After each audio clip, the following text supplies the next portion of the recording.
This is such an interesting question. As a writer, what is your job? I know this sounds a little bit weird because many of us think about being a professional author. We think about the fantasy of what that life is like.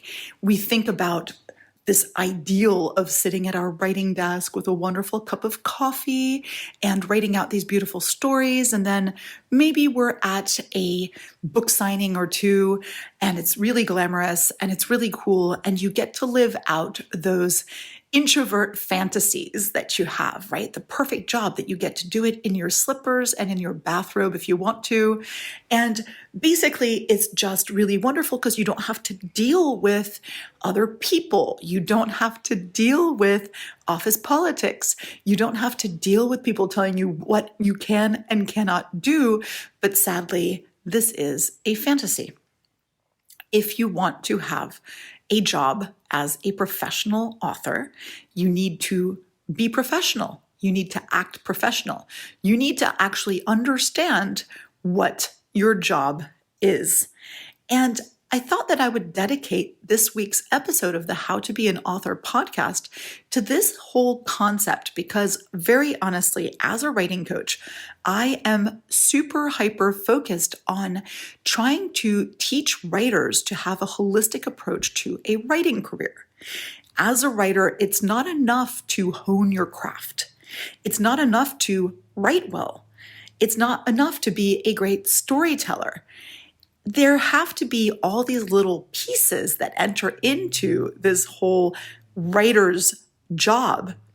And if you skip one of your roles or one of your responsibilities, you are not going to be as successful in your writing career.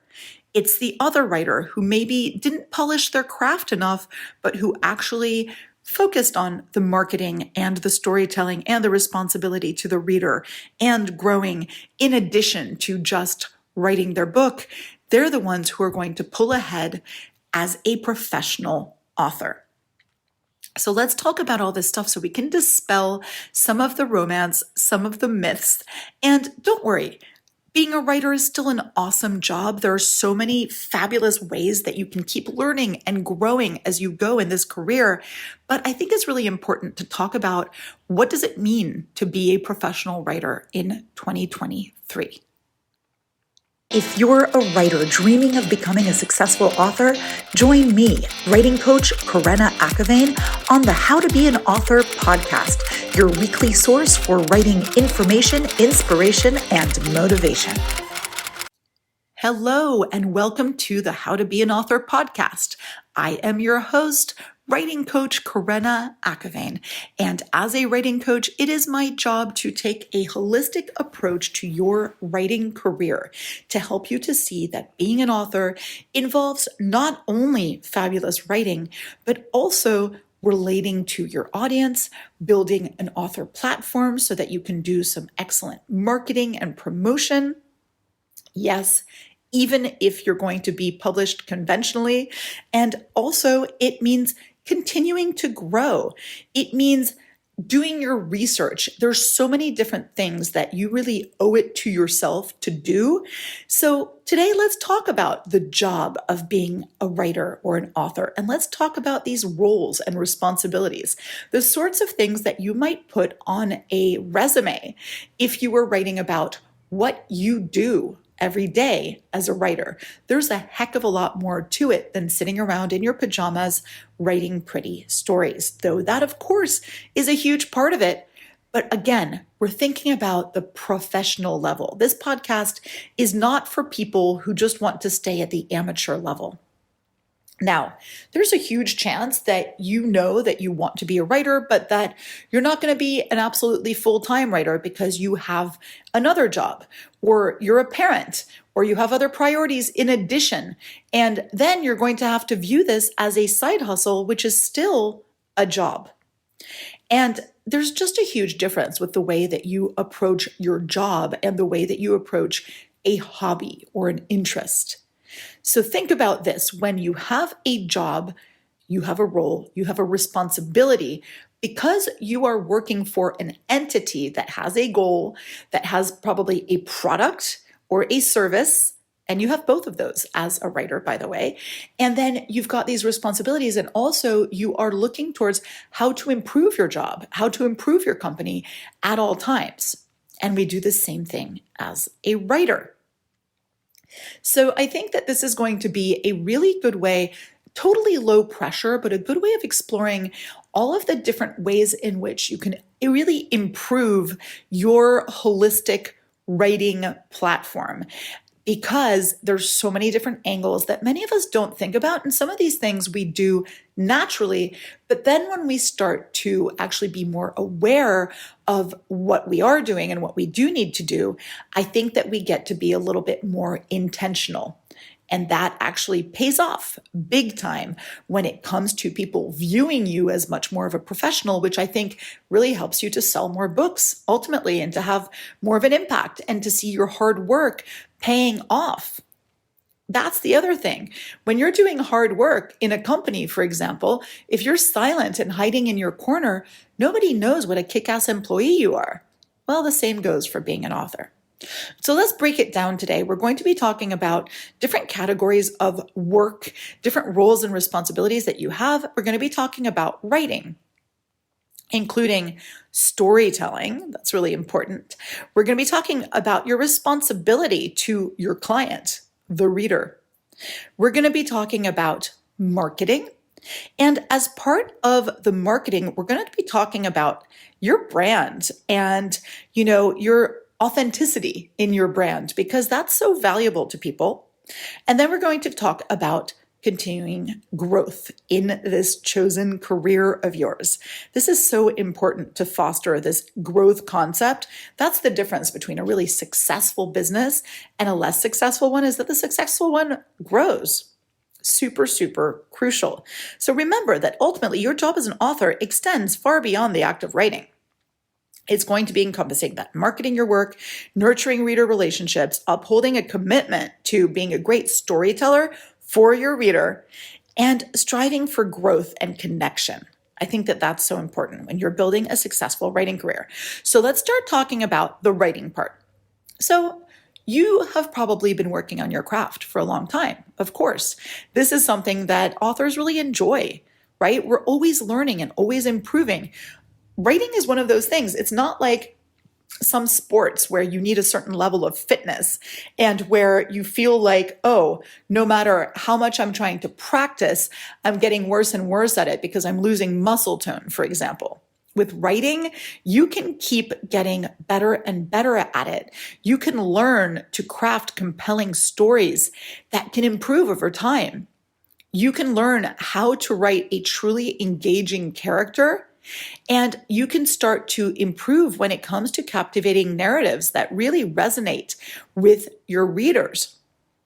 Honing your writing skills is a question of practice and research, dedicating time to the creative process, and listening to beta readers who are giving you this valuable feedback that helps you to keep improving.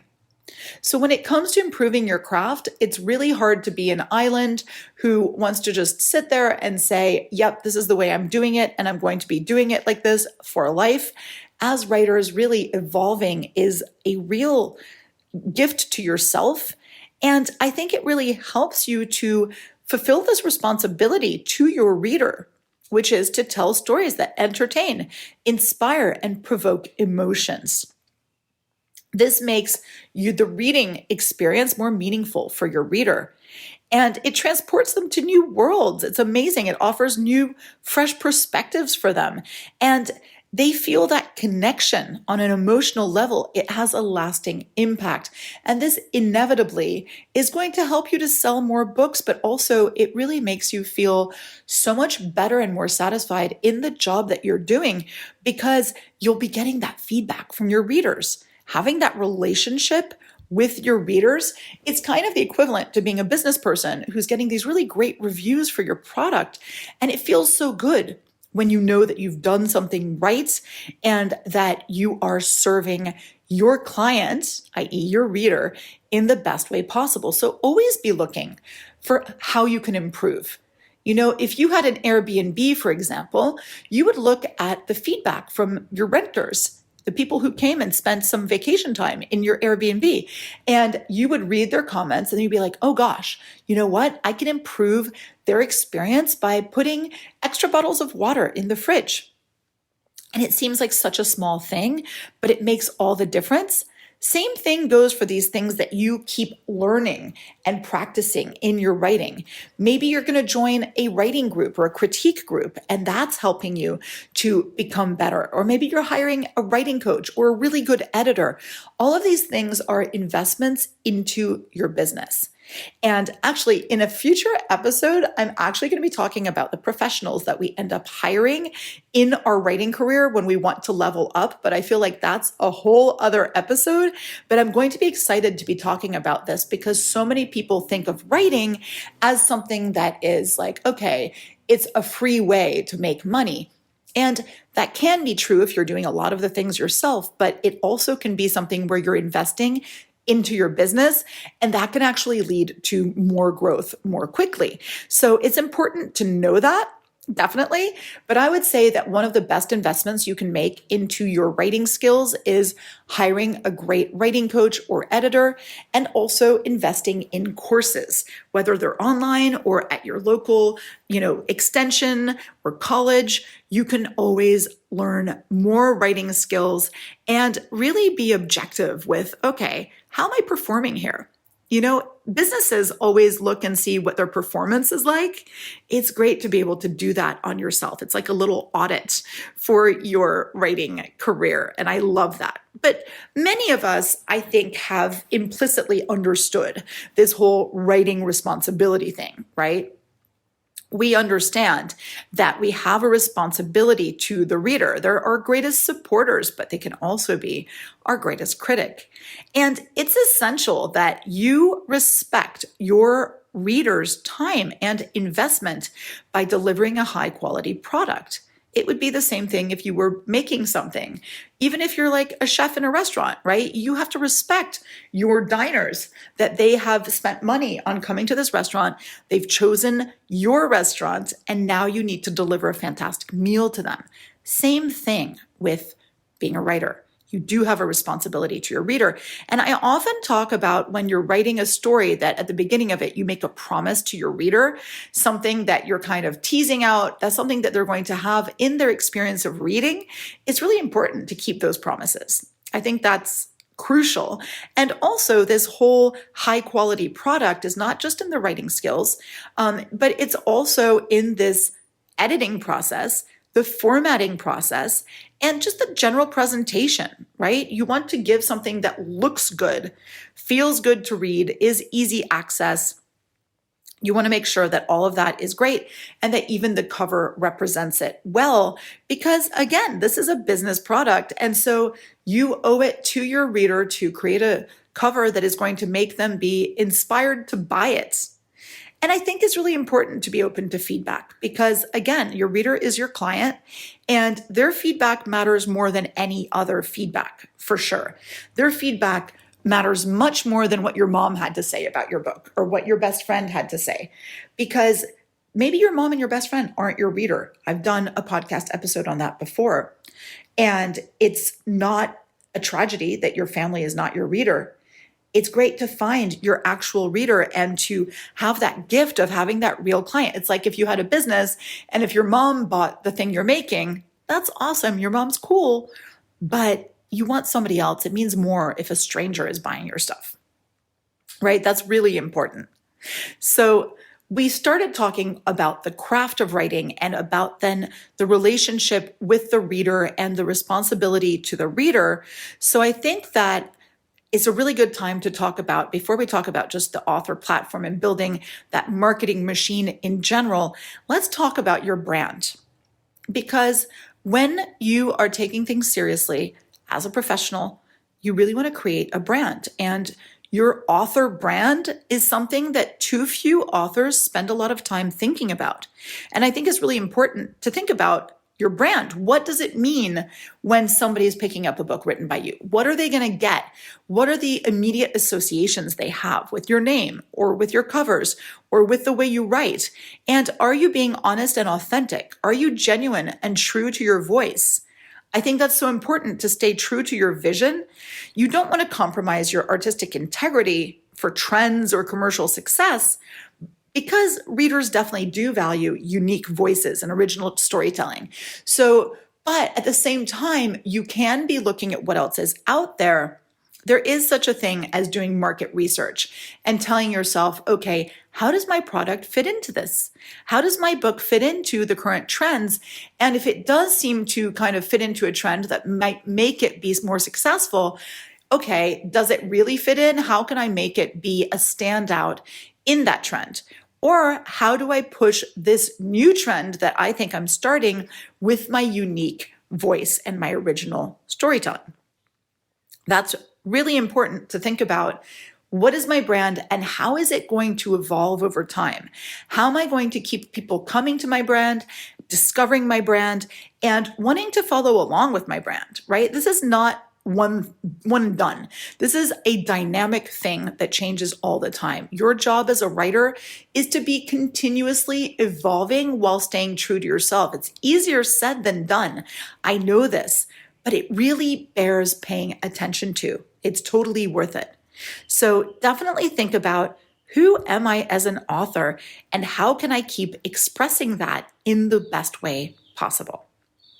Now let's talk about that thing that you completely hate, marketing, but it is part of your job as an author. And I have a whole podcast episode all about marketing that takes the ick out of it a little bit. But let me talk here for just a second about the whole marketing thing that I wove into my course From Idea to Published in 6 months. When I built Idea to Publish in 6 months, it's really a masterclass for the author who wants to go from aspiring to professional. That's really what we're dealing with. And this is something where you have an absolute checklist, you have the toolkit of things you need, and you really have marketing woven into that whole process. Because I think that without marketing yourself, there is no way that you are going to be a writer whose job it is to be a writer, right? It's not possible to be a professional author today. Even if you plan on being conventionally published, it is not possible without marketing and an author platform that you build yourself. So I have been going through the process of looking at, what is self-publishing today and what is conventional publishing today. And I'm seeing a lot of big publishing houses that are adopting more of an independent approach. And I think this is great. But unfortunately for you, if you're hating the marketing part, this independent approach integrates marketing by the author themselves. You know why? Because your brand and your voice shine through and make such a difference. So authors need to be increasingly involved in marketing their work. No matter what, you are responsible for building an author platform. Nobody is going to be doing that 100% for you. Now, you might hire out some help. That's fine, but that's going to cost you. You have to know that, and we'll be touching on that in an upcoming episode. But definitely realize how much of your job this really is, right? Whether it's promoting your book through various channels, participating in book signings or virtual events, collaborating with influencers or book bloggers, all of that is really, really important, and it is part of your job as a writer. But I understand that this doesn't come naturally. This is not something you were born knowing how to do. You could have huge writing talent just kind of off the bat, but when it comes to marketing, this is not something that you can just kind of start at the keyboard and figure that out in a second by yourself. And that's why I wove it into my course, because I wanted to make the process idiot proof. And you're far from idiots, my friends. If you're a writer, you're brilliant, but maybe your brain doesn't work that way to do the marketing. And that's why From Idea to Publish in 6 months takes the drama out of it, takes the pain out of it, takes the guessing game out of it, and really walks you through the essential things that you need to do without any of the fluff, without telling you like, you must do all of this. It really does kind of that foundational amount of marketing that you need just to engage with your readership and get yourself found. I think that writers have a hard time realizing how much work it takes to even get any kind of awareness of the fact that they're out there writing books. And also to keep people's attention has gotten harder and harder with attention spans just going down. And that's why it's so important to be crystal clear in your message, right? People who are really good at their job as marketers are excellent at distilling what is important about the brand that they're representing and of communicating that to the right people. And in From Idea to Publish in 6 Months, I really help you with that progress and process. But just know that if you're listening to this podcast and you're not ready for the course yet, just start to take baby steps in the marketing, because you cannot be a professional author without it. Definitely, I would say the next step, if you haven't listened to it yet, I would go back and listen to my episode on marketing. As yucky as it makes you feel, probably the yuckier it makes you feel, the more you're going to need it, because you are experiencing resistance. And there are a million different types of resistance, and there are different types of writer's block. And one of the types of writer's block that I cover in my book, Writer's Block is Not Why Writers Fail, is that one of the types of writer's block is marketing block or promotional block, where, okay, you finished your book, but you just can't seem to push it out there to the reader. And you just can't seem to, quote, self-promote. You're like, self-promotion feels yucky. This is not about being salesy and yucky. This is about you communicating the value of something that's going to improve your reader's life. And that's what all businesses are about. It's about improving someone's life and bringing them something that's going to help them or entertain them or make them feel good, right? With a high quality product. So again, this is your job. And all these writers who are like, oh, I write for myself and, I don't care. My reader is going to realize that there's a good story buried in there somewhere. That's okay, I guess. But just know that you're an amateur, not a professional at that point. Just be clear about that. I know that that sounds harsh, but it's not. You can be an amateur writer your whole life and have so much fun with it and truly write for yourself. But I say, when you're doing that work, why not go pro?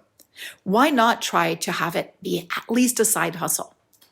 Now, let's also I talked about the side hustle of writing versus the full-time job of writing. And I had an episode about, what does it take to be a full-time writer? And so many full-time successful authors also have another job or a job that's related to writing. Me, I do writing coaching and I do editing. And these are things that help to support my writing career. And you know what? It's a constant juggle. I always have to juggle the creativity with the work that helps me to do my work. I wouldn't be able to afford to be a writer if I wasn't, paying my bills, for example. And this is a constant struggle. It's a constant, balancing act. And you having to do that, just think of it as part of the job again. This is part of the bookkeeping that you do. If you had a store like I used to have, if you listen to the episode about how a failed retail operation helped me to become a successful author, I had to learn how to balance my books. I had to learn how to invest. Where did I invest? Where did it pay off? How much time and energy did I devote to this versus that? Right? That whole Pareto principle idea of 20% of the effort yields 80% of the result. That's a vast simplification, but you need to be constantly assessing the data and your feelings about what it's like to be working as a writer and what's paying off for you and what's not. That's definitely part of your job as a writer. And finally, I wanted to just point out that the continuing growth, that's the most important thing when it comes to your brand expanding and growing, and when it comes to you getting better and better at your job, and when it comes to your, kind of professional presence as an author being something that's more and more prominent. You want to become one of the greats. You want to become one of the household names. Fantastic. You need to keep growing. right?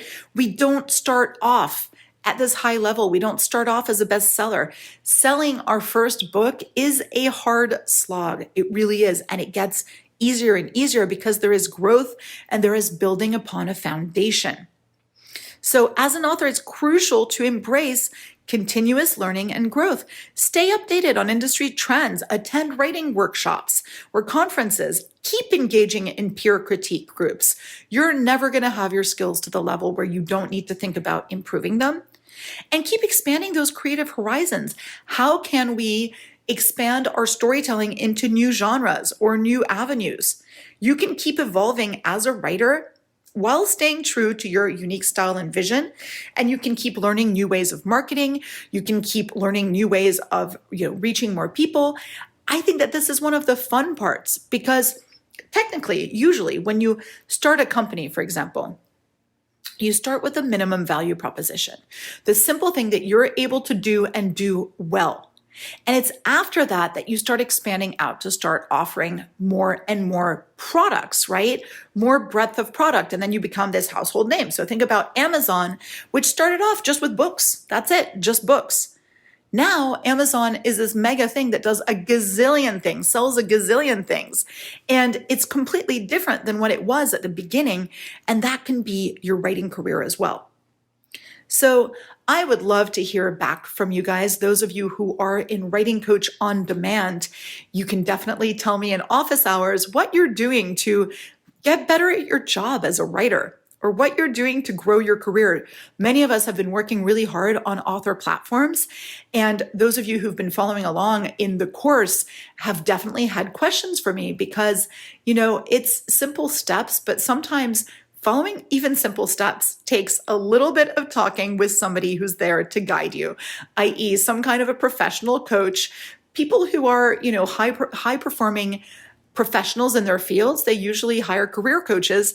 Well, you're going to hire a writing coach and you'll be able to talk about what your job is and how you're doing it and how you can grow that career as a writer and how you can become the best professional writer you can possibly be. Thank you so much for joining me. I hope this really helped. I hope this gave you fodder, things to think about and things to keep improving on. And I would love to chat with you about it. How is your career as a writer so far and how can we improve it and make it even better? I will talk to you next time on the How to Be an Author podcast. If you have any pressing writing-related questions or would like to be featured on the How to Be an Author podcast, please feel free to reach out on my website, creativeandwritingcoach.com.